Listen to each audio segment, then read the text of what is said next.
An experienced developer must know about micro-frontends, when you need to use them and when using monolith is better. And during last 10 years, I saw lots of companies who tried to use micro-frontends and it didn't always work like they expected. This is why by the end of this video you will learn if you really need them and how to use them correctly. And first of all, we must clarify all correct terms. So we have things like monolith, multi-repo, monorepo, microservices, and micro-frontends. Long time ago, people created just monoliths, so it was the single project and they throwed everything inside.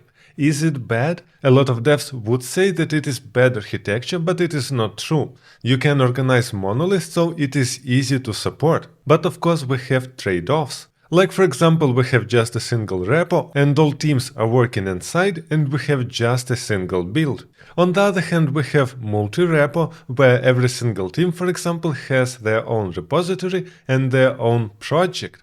Then every single team can release their project separately, but again it is not a silver bullet, it comes with pros and cons. Like for example, you need to manage all this versioning and always make sure that you used a correct version.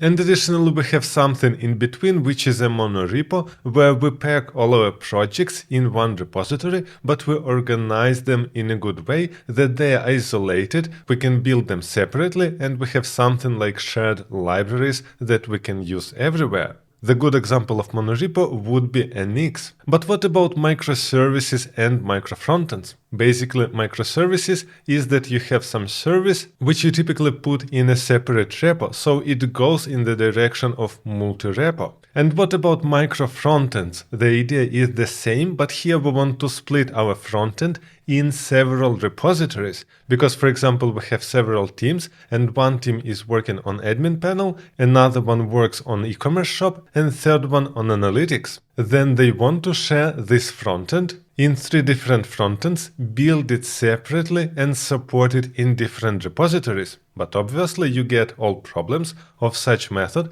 because you will have separate builds, separate versioning, and you need to import correct versions. And this is exactly what we are doing in my middle to senior frontend bootcamp. We plan the architecture of our project and implement exactly what is needed. So how we are doing micro-frontends at all? The way how we typically implement it is called module federation. It allows us to require specific modules from the main project. So let's have a look here on the example of Angular application. Typically, if we do everything in one repository, we will have a route for billing and a route for marketing, and separate component which will render the whole feature. Then we have just a single front-end build and it builds everything. Another way would be to use micro-frontend, where we have routes and with load children we are loading modules. And you want to say here for sure, but wait, this is just lazy loading in Angular.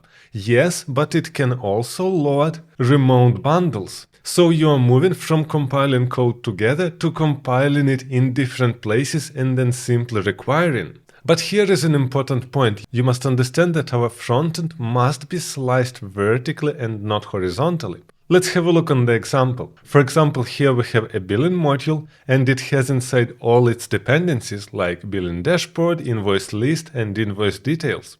Additionally to that, there are some routing which is also related only to this module, so we put it inside. If you need some state, it also goes here, as well as API adapters or services.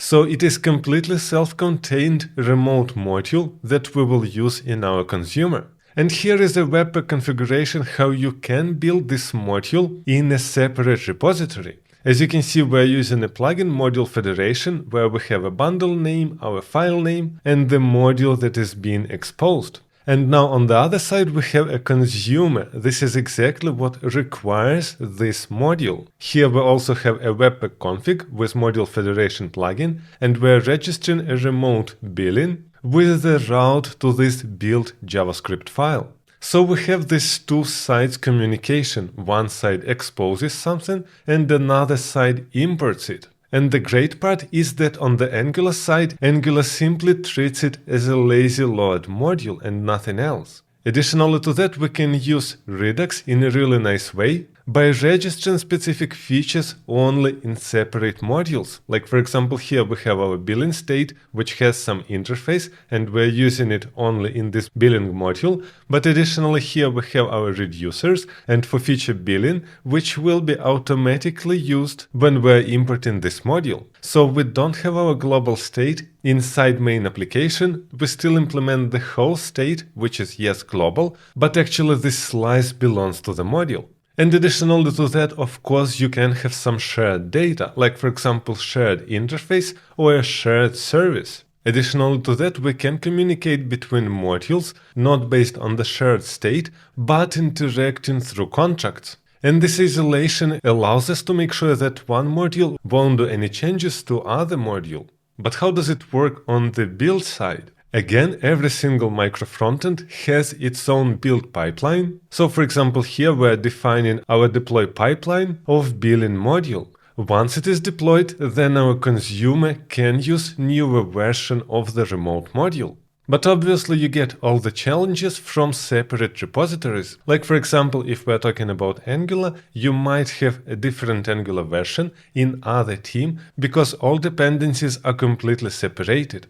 If we're talking here about monorepo or monolith, then you will have your version of Angular in a single repository and it will be much easier to update. If you start having different Angular version between three teams, it will be a nightmare. So you must understand that every way of implementation has its own pros and cons, and there is no silver bullet. And if you're serious about becoming a senior developer but you need some guidance and help, I created for you a middle to senior front-end bootcamp, which will help you prepare to the interview, understand algorithms, architecture, patterns, improve your code, and prepare you for future senior role. So check the link under the video.